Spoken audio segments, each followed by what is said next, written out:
ఎందుకు వచ్చిందో తెలుసా? ఆ రోజు ఆ మహానుభావులు ప్రవేశపెట్టాడు కిలో 2 రూపాయలు పథకం.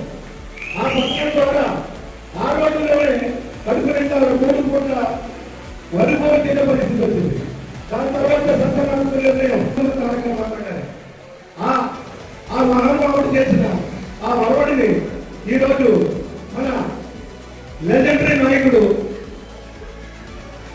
టెక్నాలజీని అందిపుచ్చుకుంటూ 45 సంవత్సరాల క్రితం పార్టీ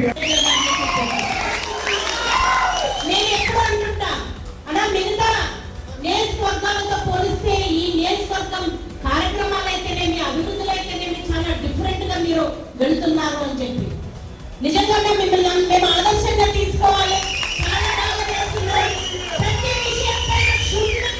ఎక్కువగా వలసలు పోతాం. వలసలు ఆపాలంటే ఇరిగేషన్ ప్రాజెక్టులు రావాలి. ఇరిగేషన్ రుణపడి ఉంటుందని చెప్పి ఈ సందర్భంగా తెలియజేసుకుంటున్నాను.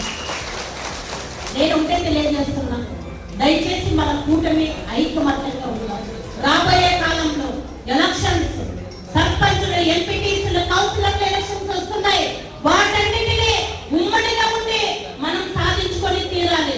ఎందుకంటే గొడ్డల పార్టీ నాయకులకు మనలో మనకే విభేదాలు సృష్టిస్తారు. మనల్ని ఎందుకంటే ప్రభుత్వ అధికారంలోకి వచ్చిన తర్వాత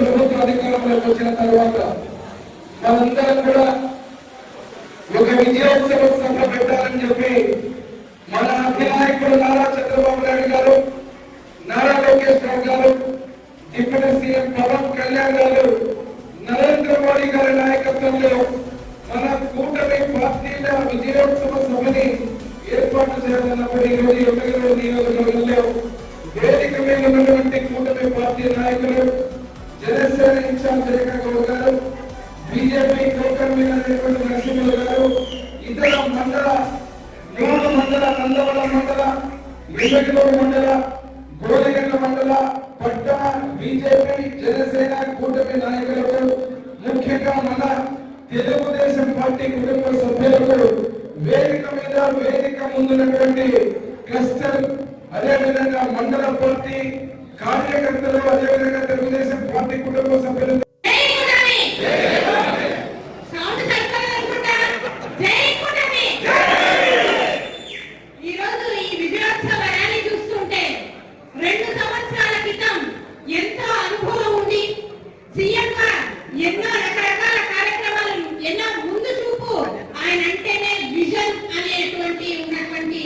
సీఎం గా చేసినటువంటి చంద్రబాబు నాయుడు గారిని జైల్లో పెడితే మన